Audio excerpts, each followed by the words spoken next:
Hello friends, सभी का स्वागत है हमारे यूट्यूब चैनल पे। तो चलिए, कल हम बताए थे जो कुछ क्वेश्चंस हम बताए थे, कुछ हम बोले थे कल नेक्स्ट हम लेके आएंगे। तो चलिए शुरुआत करते हैं, ठीक है। देखिएगा, एक प्यारा सा क्वेश्चन हम उठाते हैं। क्वेश्चंस क्या कहता है, जो राम एक वस्तु, बेसिक से उठाते हैं। राम एक वस्तु 1000 रुपया में खरीद कर राम एक वस्तु 1000 रुपया में खरीद कर 1200 रुपया, ठीक है, 1200 रुपया में बेच देता है तो राम को कितने प्रतिशत का लाभ हुआ? राम को कितने प्रतिशत का लाभ हुआ? ठीक है, ये क्वेश्चन सब जानते होंगे, ऐसा बात नहीं है जो नहीं जानते होंगे, सब जानते होंगे बनाने के लिए। लेकिन इसको हम कैसे बनाएंगे? ठीक है, सबसे बड़ा बात क्या होता है यहाँ पे, टाइम मैनेजमेंट का। आप टाइम कैसे मैनेज करेंगे? ठीक है, तो चलिए हम देखेंगे। एक हम बेसिक तरीका से बताते हैं जो आपको बुक में मिलेगा। बुक में क्या मिलेगा आपको, यहां से सीपी, यानी कोई वस्तु अगर खरीदता है उसको हम लोग क्या बोलते हैं, सीपी, ठीक है। और जो वस्तु को हम लोग बेचते हैं उसको क्या बोलते हैं, एसपी। जब सीपी से एसपी अधिक होता है तो क्या होता है, लाभ होता है। तो लाभ को हम लोग बोलते हैं प्रॉफिट। इसको बोलते हैं क्या, प्रॉफिट, लाभ। तो कितना हो गया, तो 1200 माइनस कितना, 1000, यानी कितना हो गया, ये हो गया मेरा 200। अब क्या चाहिए हमें, प्रतिशत लाभ चाहिए। तो प्रतिशत लाभ कैसे निकालेंगे, तो आप जानते हैं, क्या जानते हैं, प्रतिशत लाभ बराबर लाभ गुना 100, यानी 200 गुना 100 बटे क्या, क्रय मूल होता है। तो क्रय मूल अपना 1000 है, 3 जीरो है, 2 जीरो इधर से कटा, 1 जीरो इधर से कटा, कितना हो गया, 20%। ठीक है, चलिए यहां तक तो कोई दिक्कत नहीं, यहां आप बचपन में भी पढ़े होंगे, कोई दिक्कत नहीं, और अभी भी पढ़ रहे हैं। लेकिन अगर हम इसको एक अलग तरीका से देखा जाए, इसको क्वेश्चन को हम अलग तरीका से बनाएं, तो किस तरह से बना सकते हैं? ठीक है, जरा एक बार देखेंगे इस क्वेश्चन को। ठीक है, चलिए अब देखिए, अब एक बात हमेशा याद रखिएगा, जो क्रय मूल्य होता है ना, वो कितना होता है, हमेशा 100% होता है। क्रय मूल्य क्या होता है, 100% होता है। ठीक है, यहां से क्रय मूल्य कितना है, 1000 है। तो क्या हम ऐसे लिख सकते हैं, जो 1000 है वह कितने परसेंट के बराबर है, 100% के बराबर। क्या इतना लिखने में कोई दिक्कत नहीं होनी चाहिए, है? आइए, अब हमको जब 1000 का वैल्यू 100% होता है बाबू, तो यहां से एक चीज देखो, कितना करा, 1200 रुपया करा, कितना, 1200। तो जब आप 1200 का निकालेंगे तो क्या होगा, ये 100 बट्टे 1000 गुना क्या, 1200 होगा कि नहीं, होगा या नहीं, आराम से होगा। तो यहां से 2 जीरो खत्म हो गया, 1 जीरो खत्म हो गया, मतलब कितना, 120%। अब आप सोचो, क्या सोचोगे, जो आपको पहले 100% था राशि, अब आपके पास 120% हो गया, क्या आपके पास लाभ हुआ कि नहीं? आपके पास 100 रुपया था, हम आपको 20 रुपया और दे देते, कितना हो गया, 120 हो गया। 120 हुआ तो मतलब कितना, 20 रुपया का बढ़ोतरी हुआ। इसी तरह से 100% था और 100% से 120% हो गया, तो प्रॉफिट हुआ कि लॉस, प्रॉफिट हुआ, कितना परसेंट का, तो 20%। प्रतिशत लाभ बराबर कितना हो गया आपको, तो 120 माइनस 100, यानी कितना, 20% का। ये आपका क्या आंसर है।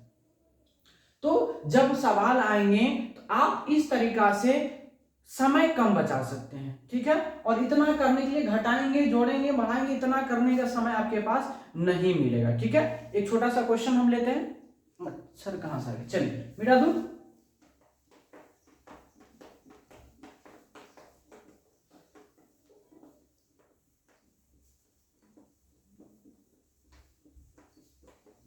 अब इसी पे देखिए, हम एक और क्वेश्चन ले लेते हैं। ठीक है, अब एक बार लाभ वाला अगर देख लिए, एक बार हम हानि वाला भी देख लेते, करके होता है कि नहीं। ठीक है, एक वस्तु को, ठीक है, एक वस्तु को 1000 रुपया में खरीद कर 800 रुपया में, ठीक है, बेच दिया जाता है, कितने प्रतिशत का हानि हुआ, ठीक है, हानि हुआ। ये क्वेश्चन है, जरा हम देखेंगे। अब एक चीज बताइए, हम अभी जस्ट बताएं, जितना में आप कोई वस्तु को खरीदते हैं तो वह क्या होता है, बोलिए, वह 100% के बराबर होता है, अर्थात 1000 जो मेरा है वह 100% के बराबर है कि नहीं।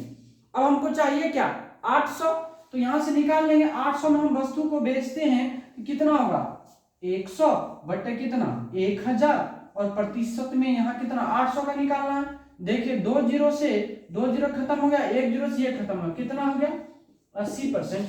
अब आप सोचिए, आपके पास 100% धन है, अब आपके पास केवल 80% धन है, तो आपको क्या लॉस हुआ कि नहीं, तो कितना का लॉस हुआ, पहले आपके पास 100% था, अब हो गया 80%, यानी कितना 20% का क्या हो गया आपके पास, आपको लॉस हुआ, अर्थात लॉस बराबर कितना हो गया, तो 100 माइनस कितना 80, यानी कितना 20% का। जब 100 से अधिक मान आएगा तो उस समय लाभ होता है, और 100 से जब कम आता है तो वहां क्या होता है, हानि होता है। कोई दिक्कत, चलिए समझ गए होंगे, मिटा दूं। चलिए अब इसमें क्वेश्चन देखिए किस तरह से आपको आएगा, ठीक है, इस टाइप का एक क्वेश्चन आपको बीपीएससी में अभी जस्ट एग्जाम हुआ है, टीचर वाला, शिक्षक वाला जो एग्जाम हुआ है, आपको देखने को मिल जाएगा। ऐसे कुछ 875 रुपया में ऐसे खरीदा गया था और कुछ रुपया में बेच दिया गया, तो बोला था लाभ या हानि प्रतिशत ज्ञात करें। तो आपको डरना नहीं है, ठीक है, इस तरीके से आप बना सकते। चलिए अब देखिए मेन जो क्वेश्चंस आता है लाभ हानि में किस तरीके से उठा सकता है। बीएसएससी है 10+2 लेवल है, तो उसमें ज्यादा लेवल भी नहीं जाएगा। जरा क्वेश्चन देखेंगे, क्वेश्चन आपको क्या पूछेगा, जो एक वस्तु, हम हर टाइप से उठाएंगे, एक वस्तु को 1200 रुपया, एक वस्तु को 1200 रुपया में बेचने पर, बेचने पर 20%, ठीक है, बेचने पर 20% का लाभ होता है,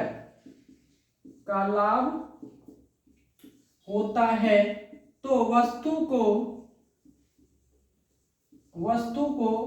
कितना में बेचे, तो वस्तु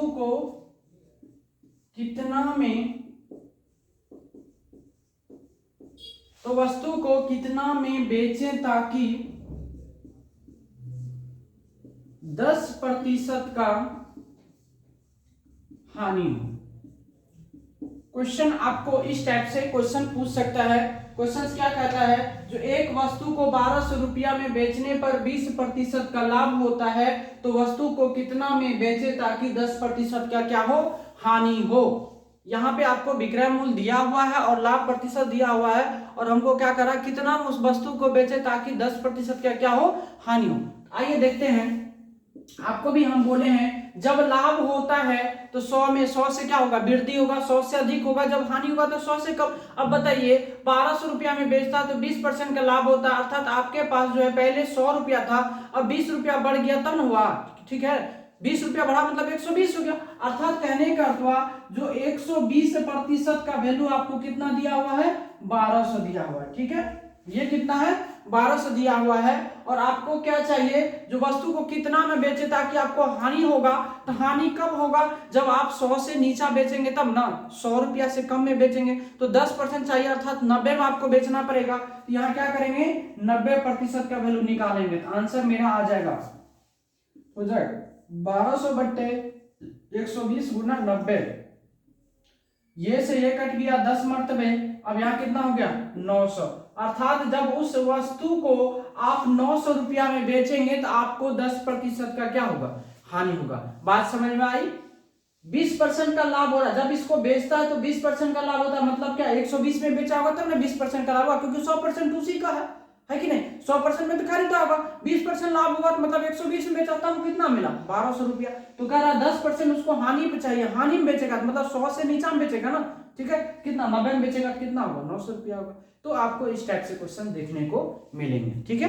चलिए अब जरा हम लोग चलते हैं, थोड़ा साधारण ब्याज की ओर चलेंगे, ठीक है, हर टाइप से क्वेश्चन उठाएंगे आपका, फिर हम बुक भी कराएंगे। कल हम बुक कराए थे आपका, आज तो आप सोचे कि कुछ कुछ टॉपिक हम खत्म कर देते हैं, ठीक है।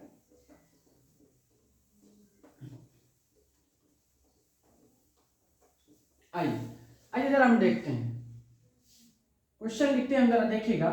जो एक व्यक्ति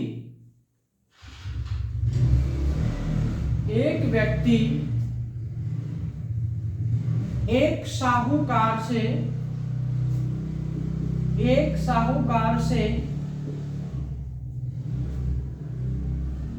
1,000 रुपया 2 वर्ष के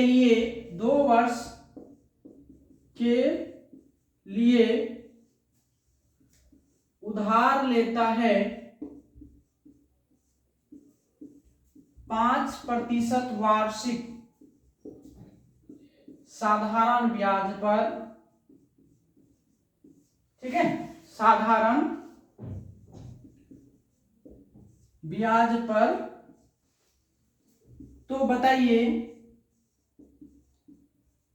अंत में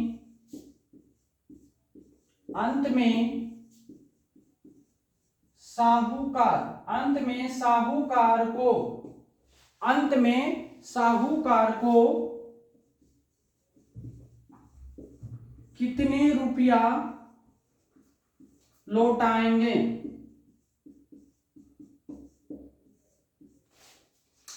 अब ऐसी बात समझिए, जो कोई एक व्यक्ति है, वह जो है किसी एक साहूकार से 1,000 रुपया 5% वार्षिक ब्याज की दर से 5% वार्षिक ब्याज की दर से 2 वर्ष के लिए क्या करता है? ब्याज लेता है। तो कहता हुआ जो लास्ट में जब 2 वर्ष पूर्ण जाएगा तो उसको कितना रुपया ब्याज के साथ लौटाएगा। तो जरा मैं एक चीज सबसे पहले कंसेप्ट बता दूं। इसका जो कंसेप्ट है, आप इस क्वेश्चन को किस टाइप से बनाएंगे। 2 बात मेरी याद रखेंगे। ये एसआई जो होता है वह RT% के बराबर होता है। ये जो एसआई होता है वो RT% के बराबर होता है। दूसरा अमाउंट जो होता है, अमाउंट यानी मिस धन 100 प्लस RT% के बराबर होता है। 2 चीजें अगर आपको याद है तो आपको बनाने में कोई तकलीफ नहीं होगी इस टाइप के क्वेश्चंस को। और एसआई मतलब आप भी समझते हैं, जिसको हम लोग साधारण ब्याज बोलते हैं। और आर मतलब क्या होता है? दर होता है। और टी मतलब क्या होता है? समय होता है। और ए मतलब क्या होता है? मिश्र धन होता है। क्या होता है? मिश्र धन। बात समझ में आई? इतना चीजें अगर आपको याद है तो क्वेश्चन बनाने में कोई तकलीफ नहीं होगी। अब क्वेश्चंस को जरा सोचिए, आप जब 2 वर्ष के बाद उसको लौटाएंगे तो ब्याज सहित लौटाएंगे यानी मिश्र धन लौटाएंगे। और मिश्र धन का प्रतिशत क्या होता है? तो 100 प्लस RT% होता है। और मूलधन क्या होता है बाबू? मूलधन होता है 100%। यानी यहां बात करेंगे हम P, यानी कोई प्रिंसिपल वैल्यू क्या होता है? यह 100% हमेशा होता है। यानी P बराबर क्या हो गया आपका? मूलधन। P बराबर क्या हो गया? मूलधन। ये मूलधन कितना होता है? तो मूलधन 100% होता है। मूलधन कितना होता है? चलिए अब बात करते हैं। क्वेश्चन, एक व्यक्ति एक साहूकार से 1,000 रुपया 2 वर्ष के लिए उधार लेता है 5% वार्षिक साधारण ब्याज पर। तो बताइए अंत में साहूकार को कितने रुपये लौटाएंगे? कितने रुपये लौटाएंगे? इसी क्वेश्चन को हम चक्रवृद्धि ब्याज में भी बताएंगे और साधारण ब्याज में भी बताएंगे। अब एक चीज बताइए, 1,000 रुपया लेता है ना, तो 1,000 जो रुपया लेता है अर्थात वह 100% का वैल्यू कितना है? 1,000 है। 100% का मूलधन कितना होता है?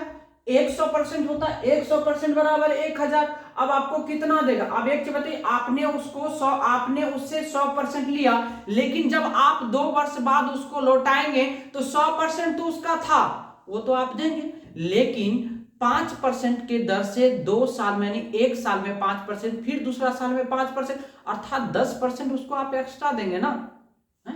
यहां से RT, ये जो एसआई ब्याज भी देंगे ना, तो R का मान है 5 और T का मान है 2। RT यानी कितना? 5 गुना हो गया 10%। यानी RT का वैल्यू अगर आप यहां से निकालेंगे तो 5 गुना 2 यानी कितना हो गया? 10%। और हमको क्या चाहिए? अमाउंट चाहिए। ये होगा 100 प्लस यानी 10 मतलब कितना? 110% का वैल्यू चाहिए, ये नहीं चाहिए। तो 100% का वैल्यू अगर मान के चलिए 1,000 है, मान के क्या रियल में 100 में है, रियल में है मतलब 100% का वैल्यू 1000 है, तो हमको चाहिए कितना, 110 का चाहिए। निकाल दीजिए आराम से, ये हो गया कितना, 1000 बटे कितना 100 गुना 110 हो जाएगा। 2 जीरो खत्म हो गया, 11 गुना 10 कितना हो गया, 1100। ठीक है, ये 1100 रुपया हो गया। अर्थात जब उस व्यक्ति को आप लौटाएंगे 2 वर्ष बाद, तो आपको 1100 रुपया उसको लौटाना पड़ेगा। जब साधारण ब्याज की सवाल आएंगे तो आप इस तरीके से उसको बनाएंगे। ठीक है, एक बार जरा इसको नोट कर लीजिए। ठीक है,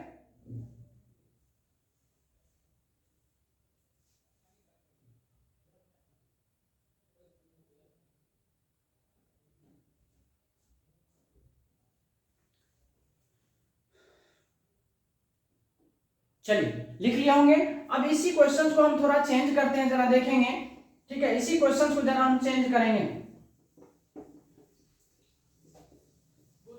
ठीक है, ये क्वेश्चन देखिए। अब 1000 की जगह चलिए हम इसको हम क्या कर देते हैं, 4000 रुपया कर देते हैं, और 5% की जगह हम 10% कर दिए। क्या कर दिए, 10% कर दिए। अब हम आपको बोले, ये बताइए क्या होगा, कितना रुपया उसको देना पड़ेगा। अब 4000 ले ले, पहले 1000 लिया था, अब 4000 लिया, तो कंसेप्ट तो वही रहेगा, चेंज तो होगा नहीं। अब बताइए, ये 100% का वैल्यू कितना था, 4000 है। साहूकार को आप कितना लौटाएंगे, 100 तो देंगे, लेकिन ये जो है 10 गुना 2 यानी 20%। एक साल में 10% देंगे तो 2 साल में 20% देंगे ना, अर्थात कितना देंगे उसको, 120%। यहां से निकाल दीजिए, 120% बराबर कितना हो जाएगा, 4000 बटे 100 गुना 120, यानी 2 जीरो खत्म हो गया, 1200 कितना 4800।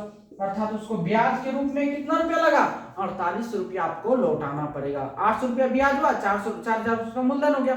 मतलब कहने का अर्थ हुआ, जो आप जब उसको लास्ट में लौटाएंगे तो 4000 तो मूलधन था, लेकिन 400 रुपया 1 साल का ब्याज उसको देना पड़ेगा। आप निकाल के देखो ना, 4000 रुपया का 10% से 1 साल में कितना ब्याज होता है, तो 400 रुपया होता है ना। 1 साल में जब 400, तो 2 साल में कितना 800 होगा कि नहीं। साधारण ब्याज कभी चेंज नहीं होता है, प्रत्येक साल का साधारण ब्याज हमेशा याद रखिएगा समान रहता है। ठीक है, चलो नोट कर लीजिए एक बार इसको। चलिए, आपने 2 कंसेप्ट देख लिया। अब इसी पे हम आपको जरा हम चक्रवृद्धि ब्याज एक बार बना के दिखाएंगे। चक्रवृद्धि ब्याज की क्वेश्चन जब आएंगे तो आप कैसे करेंगे। ये साधारण ब्याज थी, अब चक्रवृद्धि ब्याज की बात करेंगे। एक क्वेश्चन तो फिक्स आपको टकराएगा ही टकराएगा, कोई काटने वाला नहीं है। कोई भी एग्जाम में जाएंगे, साधारण ब्याज से चक्रवृद्धि ब्याज से क्वेश्चन आएगा ही आएगा। ठीक है, अब बात करते हैं हम लोग। चलिए,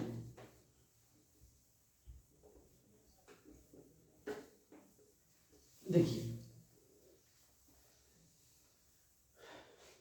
हम लोग क्या सीखना है, चक्रवृद्धि ब्याज। क्या सीखना है, चक्रवृद्धि ब्याज।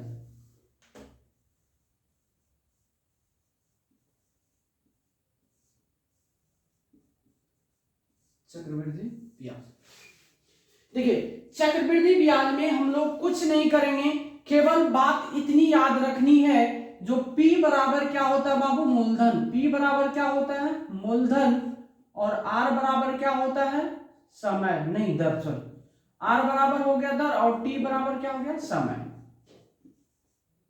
ठीक है, और A बराबर क्या हो गया, मिश्र धन। और इतना तक जाने की हमें जरूरत भी नहीं पड़ेगी। और जब चक्रवृद्धि ब्याज की बात करें तो आपको केवल रेट पे ध्यान रखना। और वहां तक जाने से पहले मैं एक चीज बता दूं, कोई भी आपका क्या होगा, रेट दिया रहेगा, रेट जो प्रतिशत होगा उसको क्या करना है, x बटे y के रूप में तोड़ लेना। और ये कब टूटेगा, तो जब r प्रतिशत को r बटे 100 करेंगे तो आप यह वैल्यू x बटे y के रूप में आएगा। बात समझ में आई। अब क्या करना है, इनको क्या करना है, जोड़ के यहां लिखना है x प्लस वाई बटे y। ये आपका होगा 1 साल का। 1 साल का क्या होगा, अब बात करेंगे, ये ऊपर वाला होगा आपका अमाउंट, और नीचे वाला होगा प्रिंसिपल, और ये दोनों का अंतर आपका होगा क्या, सीआई। अंतर क्या होगा, सीआई। इसी पे पूरा खेल है, इसको अगर आप समझ गए तो आपको दिक्कत नहीं होगी। ठीक है, अभी जस्ट हम क्वेश्चंस कराएंगे, इस पे जरा देखेंगे आप। आर प्रतिशत रेट दिया रहेगा, उसको तोड़ेंगे तो एक्स बटा वाई के रूप। एग्जाम्पल के रूप में हम दे दिए 20% रेट। अरे भाई 20% को आप अगर तोड़ेंगे तो 20/100 होगा कि नहीं, यानी 1/5। देखिए ये एक्स और ये वाई निकला कि नहीं, 1/5 वैल्यू आया, उसको ही हम लोग एक्स बटा वाई के रूप में जानते हैं। ठीक है, अब देखिए, अब आर प्रतिशत को हमने तोड़ा एक्स बटा वाई के रूप में, तो अब इसको क्या करेंगे, नीचे वाले को जब हम जोड़ के ऊपर लिखते हैं तो वो 1 साल का मेरा मिश्र धन और प्रिंसिपल का वैल्यू निकल के आता है। बात समझ में आई। अब जैसे यहां देखेंगे आप, जैसे हमने कहा जो P बराबर 1000 रुपया ले लिया, P 1000 हो गया, R बराबर 10% हो गया और T बराबर 2 ईयर हो गया। हमने कहा जी अमाउंट ज्ञात करिए। क्या किए, कीजिए अमाउंट ज्ञात करिए, मतलब क्या, मिश्र धन ज्ञात करिए। आप कैसे करेंगे, फॉर्मूला रटेंगे, नहीं रटना, कैसे बनाना जरा देखिए। हमने क्या कहा, आपको रेट पे चलिए, तो 10% की बात हो रही है, तो 10% का मतलब कितना होता है, 10/100 होता है, ये 0 0 खत्म, यानी 1/10। अब हम क्या बोले, इसको जोड़ के लिखना था 11/10, अर्थात ये 11/10 जो निकला वह 1 साल का आपका मिश्र धन और मूलधन के मान के बराबर का वैल्यू निकल गया। लेकिन आपको ध्यान में रखना है क्या, समय, समय कितना दिया हुआ, यहां हम 1 के जगह हम टी कर देते हैं, तो समय आपको कितना दिया हुआ, तो समय आपको 2 साल दिया हुआ, तो क्या करिएगा, यहाँ पे 2 करेंगे, समय 2, 11 का स्क्वायर हुआ 121 और 10 का स्क्वायर हुआ कितना, 100। अब ये हो गया आपका अमाउंट का वैल्यू और ये हो गया प्रिंसिपल का वैल्यू। अब यहां से हम लोग फॉलो करेंगे। ठीक है, अब देखिए यहाँ क्या आया, प्रिंसिपल का वैल्यू क्या है, 100 यूनिट, अर्थात 100 का वैल्यू आपको कितना दिया हुआ, यहाँ जरा देखेंगे आप 1000। जब प्रिंसिपल दिया रहा तो प्रिंसिपल के साथ करेंगे, अमाउंट दिया रहेगा तो अमाउंट के बराबर करेंगे। ठीक है, अब यहां से क्या चाहिए आपको, अमाउंट चाहिए, तो आपको 121 यूनिट का वैल्यू निकालना होगा, तो हो जाएगा कितना, 1000 बट्टे 100 गुना 121। आई समझ में, 2 0 से 2 0 खत्म हो गया, अर्थात ये होगा कितना, 1210। यही आपका क्या है, आंसर। आई बात समझ में। तो आप इस तरह से चक्रवृद्धि ब्याज का कोई भी क्वेश्चन रहेगा आराम से आप बना सकते हैं। ठीक है, चलिए मिटा दूं, आइए एक और क्वेश्चन हम आपको करा देते हैं। ठीक है, वैसे आपको क्वेश्चन बुक में लैंग्वेज में मिल जाएगा, हम आपको तौर और तरीका बता देते हैं, विदाउट लैंग्वेज का ही बताते हैं हम। आपका वैल्यू सब दे करके चक्रवृद्धि ब्याज निकाल के, साधारण ब्याज निकाल के आपको दिखा देते हैं, इसी में सारा चीज। एक क्वेश्चन में आप चक्रवृद्धि ब्याज भी निकाल सकते हैं, साधारण ब्याज भी निकाल लेंगे, सारा चीज आप निकाल लेंगे। ठीक है, तो इस नियम को आपको याद रखना है। चलिए, जैसे हम मान के चलिए P बराबर ले लिए, P हो गया R यानी 20%। चलिए 1000 ले लिए, R बराबर इतना, T बराबर 2 ईयर ले लिए, कितना ले लिए, 2 ईयर। हम बोले क्या आपको, जो बताइए आप इसमें CI ज्ञात करके बताइए, CI क्या होगा। ठीक है, CI तो कैसे निकालेंगे, तो यहीं से तोड़ना शुरू कर देंगे। तो 20% का वैल्यू कितना होता है, 1/5, जुड़ के कितना होगा, 6/5। ये कितना होगा, 1 साल का, हमको निकालना कितना, 2 साल का। 3 रहेगा तो 3 डालेंगे, 4 रहेगा 4 डालेंगे। ठीक है, तो ये कितना हो गया, 6 6 के 36 बटे कितना हो गया, 25 हो गया। अब चलिए इसको बोलेंगे हम लोग क्या, प्रिंसिपल, इसको बोलेंगे अमाउंट, इन दोनों का अंतर कितना हो गया, 11 यूनिट, इसको बोलेंगे CI। बस आपका खेल खत्म, यहीं पे इतना चीज आया तो आपका आंसर बन के रेडी। आइए देखिए, यहाँ पे 25 यूनिट किसका है, प्रिंसिपल वैल्यू, यहाँ कितना दिया हुआ, 1000।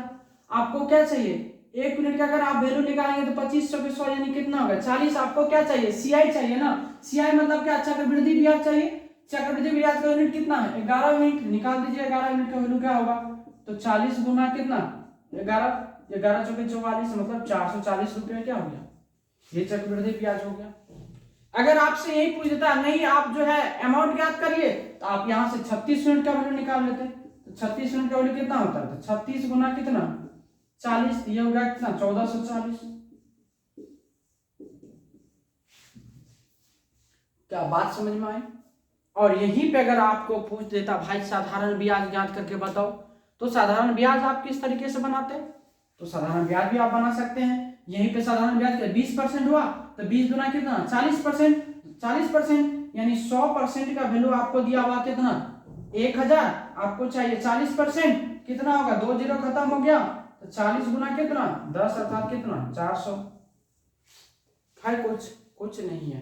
तो आप इस तरीके से क्वेश्चंस को बना सकते हैं। आपने क्या क्या देखा, क्रय मूल विक्रय मूल से क्वेश्चन देख लिया, कंसेप्ट भी देख लिया आप, उसके बाद साधारण ब्याज से देख लिए, चक्रवृद्धि ब्याज देख लिए, जरा एक दो क्वेश्चन हम प्रतिशत की भी बात कर ले, ठीक है बेटा दो।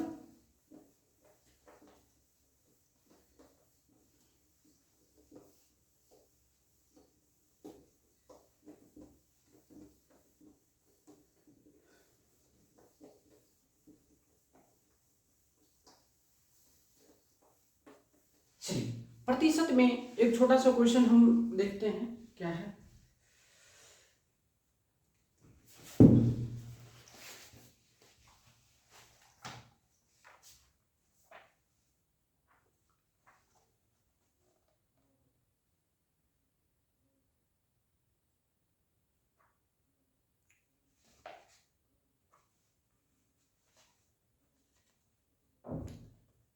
देखिए आपका अभी क्वेश्चन एक छोटा सा क्वेश्चन है, प्यारा सा क्वेश्चन है, कह रहा है 3/5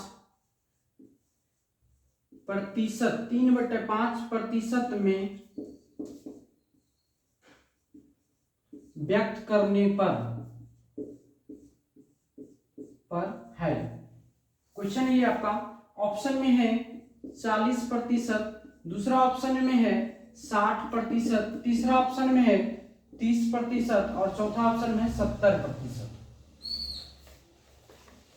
अब प्रतिशत की बात आती है तो प्रतिशत में कैसे बदलते हैं, तो किसी भी संख्या को, भिन्न को, दशमलव मान को अगर हमको प्रतिशत में बदलना होता है ना, तो हम क्या करते हैं, उसमें 100 से गुना करते हैं। क्या करते हैं, 100 से गुना करते हैं। आइए बात करते हैं हम, जैसे हम एग्जांपल के तौर पे देती है 1/5, इसको बोले हम प्रतिशत में बदले, क्या होगा 1/5 गुना में क्या होगा 100, इसको जब हम काटेंगे तो कितना आया 20%, कितना आया 20%।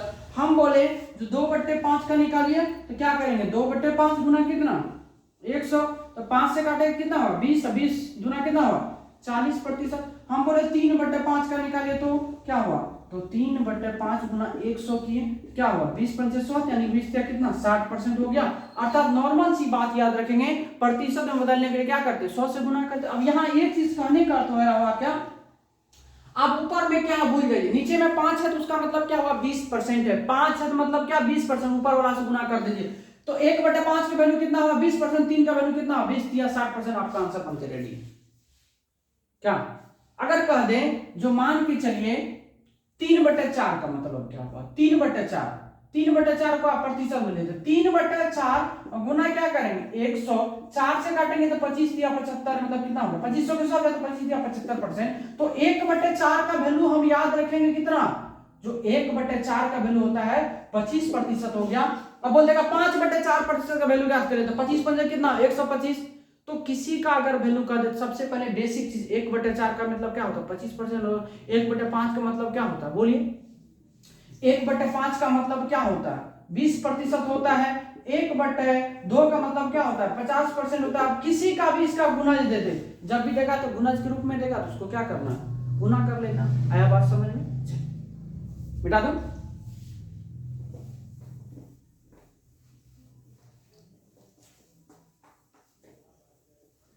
तो इस टाइप से आप प्रतिशत में बदल सकते हैं, ठीक है, इस टाइप से आप प्रतिशत में इसको बदल सकते हैं। चलिए आज हम यहीं पे छोड़ते हैं, ठीक है, आज हम यहीं तक छोड़ते हैं, फिर पुनः कल आपको जो है इसके आगे हम करवाएंगे। आज के लिए इतना ही, धन्यवाद।